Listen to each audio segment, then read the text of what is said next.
Donc, on se ment en permanence et on se complaît dans ce mensonge. On ne peut pas aimer son enfant et détester l'enfant du voisin. Mais c'est incroyable. Hein? Et on ne se pose pas de questions. Pourquoi Parce que vous savez, j'ai expliqué dans les précédents posts, les pulsions humaines sont extrêmement violentes et extrêmement désordonnées. Anima, l'âme. À l'époque, on disait, je crois qu'on dit toujours, c'est la folle de la maison. Elle va dans tous les sens. Elle nous pousse à ressentir des choses que nous ne savons même pas d'où ça vient. C'est pas notre faute, on le ressent. Mais on ne peut pas se laisser aller dans ce ressenti. Ah non, parce que je ressens, je ressens envie de grimper sur le toit, je grimpe sur le toit. C'est pas comme ça que ça marche. On se met pas en danger.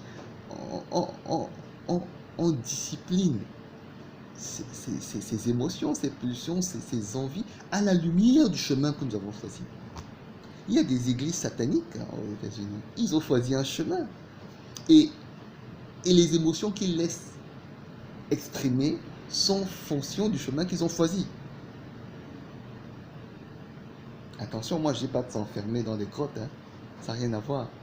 Je suis en train de dire que tout ce que nous faisons, il faut l'interroger.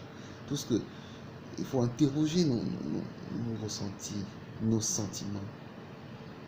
Il faut les interroger. Et surtout les discipliner.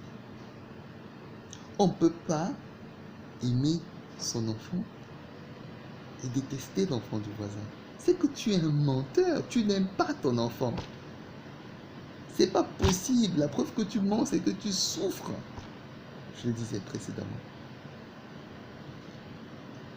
La souffrance est le symptôme. Je l'ai dit. Pour nous faire comprendre qu'il y a un mensonge qui se cache quelque part dans votre vie, dans notre vie. Déceler le mensonge et la souffrance disparaît. La souffrance psychologique surtout. La souffrance physique, c'est que tu as mis ta main sur une lame tranchante. La prochaine fois, tu n'auras qu'à l'éviter.